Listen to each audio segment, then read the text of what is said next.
لله الحمد لله نحمده ونستعينه ونستغفره ونؤمن به ونتوكل عليه ونعوذ بالله من شرور أنفسنا ومن سيئات أعمالنا من يهده الله فلا مضل له ومن يضلل فلا هادي له وأشهد أن لا إله إلا الله وحده لا شريك له وأشهد أن محمدا عبده ورسوله أما بعد فإن خير الحديث كتاب الله وخير الهدي هدي محمد صلى الله عليه وسلم وشر الأمور محدثاتها وكل محدثة بدعة وكل بدعة ضلالة وكل ضلالة في النار.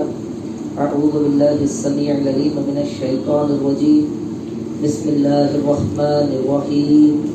يا أيها الذين آمنوا اتقوا الله حق تقاته ولا تموتن إلا وأنتم مسلمون. يا أيها الناس اتقوا ربكم الذي خلقكم من نفس واحدة وخلق منها زوجها وبث منهما رجالا كثيرا ونساء واتقوا الله الذي تساءلون به والأرحام إن الله كان عليكم رقيبا. يا أيها الذين آمنوا اتقوا الله وقولوا قولا سديدا يصلح لكم أعمالكم ويغفر لكم ذنوبكم ومن يطع الله ورسوله فقد فاز فوزا عظيما. وقال الله تبارك وتعالى في كلامه المجيد أعوذ بالله من الشيطان الرجيم. بسم الله الرحمن الرحيم. وما خلقت الجن والإنس إلا ليعبدون. رب اشرح لي صدري ويسر لي أمري واحلل عقدة من لساني يفقهوا قولي. رب زدني علما رب زدني علما اللهم رب زدني علما أجمعين. بے شک ہر قسم کی تعریف، توصیف، کبریائی، بڑائی، حمد و ثنا اللہ رب العالمین کے لیے لائق اور زیبا ہے. ہم اسی کی عبادت کرتے ہیں اور اسی سے مدد معافی طلب کرتے ہیں. بعد اس کے لاقادار درود و سلام نازل ہو تمام انبیاء کرام پر، خصوصاً آخری نبی جناب محمد رسول اللہ صلی اللہ علیہ وسلم پر. اللہم صلی علی محمد وعلی آل محمد كما صليت على إبراهيم وعلى آل إبراهيم إنك حميد مجيد. اللهم بارك على محمد وعلى آل محمد كما باركت على إبراهيم وعلى آل إبراهيم إنك حميد مجيد. انشاءاللہ آج کے اس خطبہ جمعہ میں آپ تمام کے سامنے چند باتیں اللہ رب العالمین کی توفیق سے ہماری انسانی زندگی کے مقصد کے تعلق سے، اس کے اندر دعوت دین کی اہمیت کے تعلق سے اور دعوت دین کے اندر فی سبیل اللہ خرچ کرنے کے تعلق سے انشاءاللہ چند باتیں جتنا اللہ رب العالمین نے مجھے علم دیا ہے اس کے تعلق سے بیان کرنے کی کوشش کروں گا. ایسا نہیں ہے کہ یہ ساری چیزیں ہم نہیں جانتے ہیں، الحمدللہ یہ ساری چیزیں آپ لوگ جانتے ہیں، سن چکے ہوں گے، لیکن پھر بھی قرآن کی، اللہ کے رسول صلی اللہ علیہ وسلم کی سنت تھی کہ بار بار چیزوں کو دہرایا کرتے تھے. قرآن کریم کے اندر بھی ہم دیکھیں گے تو آدم علیہ السلام کا قصہ کئی ایک مرتبہ بیان کیا گیا، موسیٰ علیہ السلام کا قصہ کئی ایک مرتبہ بیان کیا گیا. ہر بار بیان کرنے کا جو انداز ہے اس کے اندر کچھ مختلف اللہ رب العالمین نے نظریات یا پہلو پیش کیے. تو یہی ہے کہ مختلف خطیب سے خطبے کے مادھیم سے جب بات بیان کی جاتی ہے، ہو سکتا ہے کسی کا انداز بیان ایسا ہو، کچھ ایسی بات کیا جائے جو ہمارے دماغ میں لگ جائے. یعنی کئی بار ایسا ہوتا ہے کہ کئی چیزیں ہم برسوں سے سنتے آ رہے ہیں، لیکن ایک وقت ایسا آتا ہے کہ اس سمے وہ بات سنتے ہیں اور وہ ہمارے دماغ میں لگ جاتی ہے اور اس بات کے اوپر ہم عمل کرنا شروع کر دیتے ہیں. تو انشاءاللہ چند باتیں اللہ رب العالمین کی توفیق سے میں بیان کروں گا. سب سے پہلے ہم تمام جانتے ہیں کہ اللہ رب العالمین نے یہ جو زندگی ہمیں عطا کی ہے وہ ایک مقصد کے تحت دی ہے. اور اللہ رب العالمین ارشاد فرماتا ہے سورہ ذاریات کے اندر کہ وما خلقت الجن والانس الا ليعبدون، کہ ہم نے جنوں اور انسانوں کو نہیں پیدا کیا مگر صرف ہماری عبادت کے لیے. یعنی اللہ رب العالمین کہتا ہے انسان اور جنات کو پیدا کرنے کا مقصد اللہ رب العالمین کا کیا ہے؟ تاکہ وہ اللہ رب العالمین کی عبادت کرے. اور عبادت عبد یعنی بندگی کرے، غلامی کرے، فرما برداری کرے، یعنی اپنی زندگی کے اندر پیش آنے والے تمام مراحل کے اندر اللہ رب العالمین کی اور اس کے رسول صلی اللہ علیہ وسلم اور شریعت اسلامیہ کی وہ اطاعت اور فرما برداری کرے۔ ایک اور جگہ اللہ رب العالمین نے اس بات کو یوں واضح فرمایا، الذی خلق الموت والحیات، سورہ ملک کے اندر، کہ بے شک اللہ رب العالمین ہی وہ ذات ہے جس نے زندگی اور موت کو پیدا کیا۔ کیوں پیدا کیا؟ تاکہ پرکھیں کون ہے تم میں سے جو نیک اعمال کرتا ہے، تاکہ پرکھیں کون ہے تم میں سے جو اللہ رب العالمین کی، اس کے رسول کی شریعت کی اتباع کرتا ہے، رسول کی اطاعت کرتا ہے۔ تو گویا کہ خلاصہ کلام یہ ہے کہ زندگی کا مقصد یہ ہے کہ اللہ رب العالمین کی اطاعت اور فرما برداری ہم کریں۔ ایک جگہ اور اللہ رب العالمین نے اسی چیز کو دعوت دین سے جوڑتے ہوئے بات یوں ارشاد فرمائی سورہ آل عمران کے اندر۔ اللہ رب العالمین ارشاد فرماتا ہے کہ کنتم خیر امتی، کہ بے شک تم بہترین امت ہو، جو کس کے لیے پیدا کی گئی ہے؟ لوگوں کے لیے پیدا کی گئی ہے۔ یعنی یہاں پر اللہ رب العالمین تخلیق انسان کا یا مسلمان کا یا مومن کا مقصد کیا بیان کر رہا ہے؟ تم لوگوں کے لیے پیدا کی گئی ہو اور تمہارا کام کیا ہے؟ لوگوں کو معروف بات بتانا اور منکرات سے روکنا۔ تو گویا کہ اللہ رب العالمین نے دعوت دین کو ہماری زندگی کے مقصد سے بھی جوڑا، اور ہم جانتے ہیں ہر انبیاء علیہ السلام، ہر رسول کا یہی پیغام یا مشن اللہ رب العالمین نے ان کو لے کر بھیجا کہ دنیا کے اندر وہ کیا کرے؟ شرک کا خاتمہ کرے اور اللہ رب العالمین کے پیغام کو عام کرے، اور لفظوں میں معروف بات کا حکم دے اور لوگوں کو منکرات سے، برائی سے روکے۔ اور سب سے بڑی برائی کیا ہے؟ شرک ہے۔ تو سب سے پہلا ٹارگیٹ شرک سے ہم لوگوں کو روکیں اور بھلائی کا، اچھے کاموں کا حکم دے۔ سب سے پہلے ہم خود اچھا کریں۔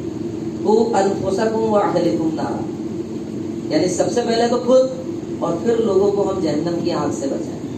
اب دیکھنے میں یہ آتا ہے کہ ہم تو خود جہنم میں جا رہے ہیں، دوسروں کو بچانے کی ہمیں پرواہ لگ رہی ہے، تو پھر ہماری بات جو ہے سامنے والے پہ اثر نہیں کرتی ہے۔ بھائی ہم کوئی بات ایک کھڑے ہو کے کہتے ہیں، سامنے والا کہتا ہے پہلے تو اپنے آپ کو دیکھ لے، یعنی وہ ایسا بولے گا نہیں لیکن اندر سے دوسروں کو بولے گا۔ تو سب سے پہلے جب تک ہم ہمارا کردار نہیں بنائیں گے، آگے کی جو باتیں ہیں وہ ہماری لوگوں پہ اثر نہیں کرے گی۔ اور اللہ کے رسول صلی اللہ علیہ وسلم کی زندگی ہم جانتے ہیں، اللہ رب العالمین نے کیا کہا؟ لقد کان لکم فی رسول اللہ اسوۃ حسنہ۔ ہر معاملات کے اندر اللہ کے رسول صلی اللہ علیہ وسلم کی زندگی ہمارے لیے اسوہ نمونہ ہے۔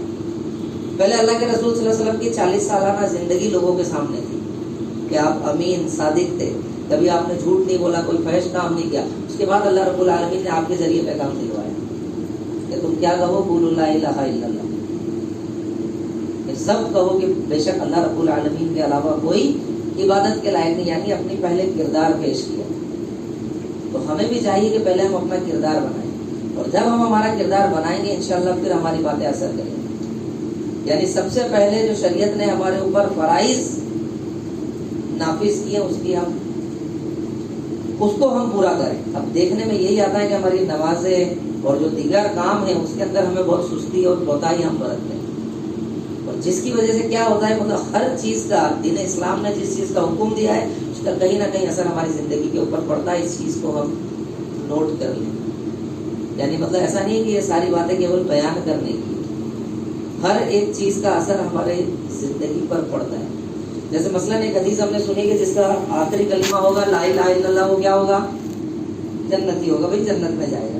تو اب ایسا نہیں ہے کہ اگر کوئی انسان زندگی پر گناہ کرتا رہے تو مرتے دم پڑھ لے گا کلمہ، ہرگز نہیں پڑھ سکتا ہے۔ کئی ایک واقعات جو ہمارے اسلاف کرام انہوں نے اپنی کتابوں کے اندر نقل کی ہے کہ لوگوں نے تلقین کی ان کو پڑھنے کی کہ تو پڑھ، لیکن اس کے منہ سے نکل ہی نہیں رہے۔ تو ایسا نہیں ہے کہ ہم ایسا سوچ لیں کہ نہیں بھائی آخری سمے میں اپن کر لیں گے کام ہو جائے گا۔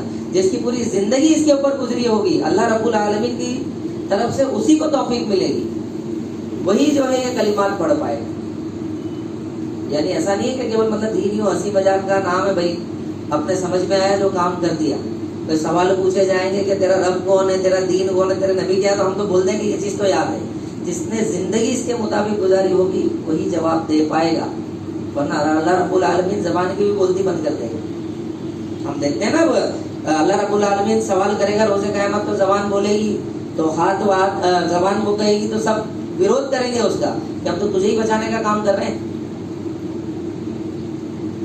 تو سب سے پہلی چیز مقصد ہم سب جانتے ہیں، لیکن اس کے اوپر جو دھول لگ چکی اس کو ہٹانے کی ضرورت ہے، کیونکہ اللہ کے رسول صلی اللہ علیہ وسلم کی حدیث ہے کہ انسان جس طرح ایک نیا کپڑا ہم سلواتے ہیں، صاف شفاف وہ ہوتا ہے، چمکدار ہوتا ہے، لیکن سمے کے حساب سے کیا ہوتا ہے، اس کی چمک جانے لگتی ہے۔ تو ایسے ہی ہمارا ایمان ہے، سمے کے ساتھ ساتھ کیا ہوتا ہے، اس کے اوپر دھول لگنے لگتی ہے۔ تو اللہ کے رسول نے کیا فرمایا، لہٰذا تم اس کا تزکیہ کرو، واعظ و نصیحت میں ہم بیٹھے، دینی مجالس کا اہتمام کریں، تب جا کر کے ہمارا دین جو ہے، ہمارا ایمان جو ہے پھر سے کیا ہوگا، تر و تازہ ہوگا، اور انشاءاللہ اس کے بعد ہم جو ہے اللہ رب العالمین کے پیغام کو لوگوں تک پہنچانے کی کوشش کریں۔ اور اس میں دین کے اندر جو بھی ہم دیکھتے ہیں، جیسے کہ ابھی دیکھنے میں آ رہا ہے کہ اللہ کے رسول صلی اللہ علیہ وسلم کی حدیث بھی، جو قیامت قریب آئے گی، فتنے کیسے نازل ہوں گے، جیسے آسمان سے مطلب بارش کے قطرے نازل ہوتے ہیں۔ تو ہم دیکھ رہے ہیں ایسا دور آ رہا ہے، ہر بار کوئی نہ کوئی نیا فتنہ جو ہے جنم لیتا ہے، ہر دن ہم کچھ نہ کچھ نیا سنتے ہیں۔ تو ہمارا فرض یہ ہے کہ اس فتنے کو ہم حد درجہ کوشش دبائیں۔ اب آج کل دیکھنے میں آتا ہے، بولتے ہیں یار یہ تو یوں ہی ہے، تو چھوٹی موٹی چیزیں چلنے تو یہ تو ہوتا رہتا ہے، جبکہ ایسا نہیں ہے۔ اگر آپ کو پتا ہے، کسی چیز کا علم ہے، آپ اس کے اوپر قادر ہو، تو آپ کے اوپر فرض ہے کہ آپ اس فتنے کو دبائیں۔ اس کی چند ایک مثالیں ہمارے اسلاف کرام کے واقعات سے انشاءاللہ ہم دیکھیں گے۔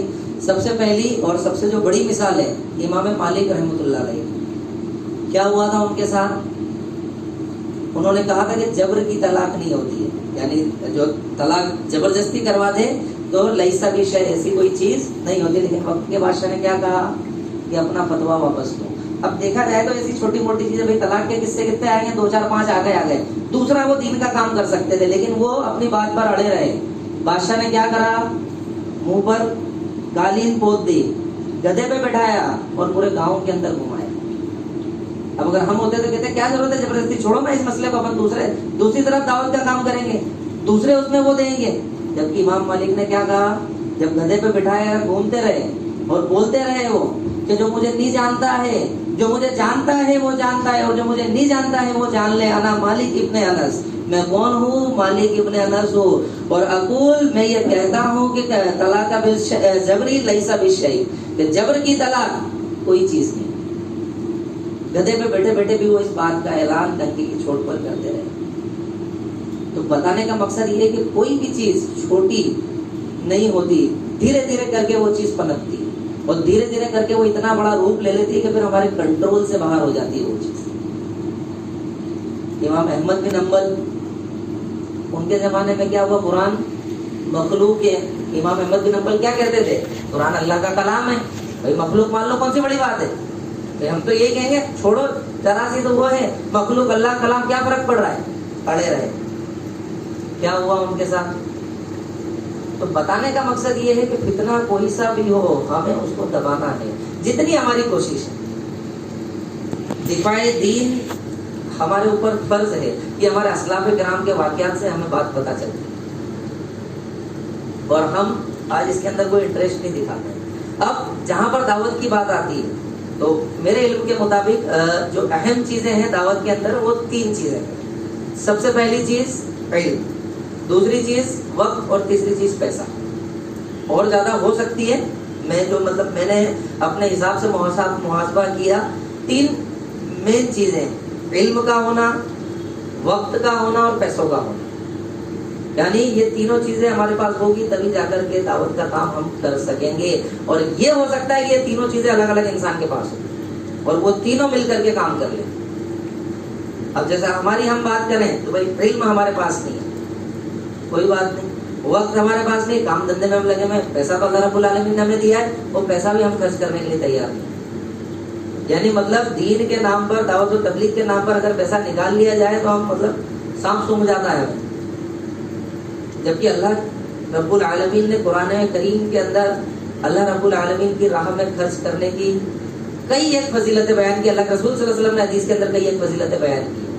ہم جانتے ہیں مشہور سورہ بقرہ کی آیت ہے کہ مثل الذین ينفقون اموالکم فی سبیل اللہ کمثل حبۃ سبع سنابل، کہ مثال ان لوگوں کی جو لوگ اللہ رب العالمین کی راہ میں اپنا مال خرچ کرتے ہیں، کیسی ہے، گیہوں کے دانے جیسے۔ ایک بویا 7 بالی نکلی اور ہر بالی کے اندر 100 دانے، یعنی ایک کے بدلے کتنا ہو گیا، 700۔ پرسنٹ میں جائیں گے تو ہزاروں میں ہو جائے گا، بھائی ایک کے بدلے 2 ملتا ہے تو 100% ہوتا ہے،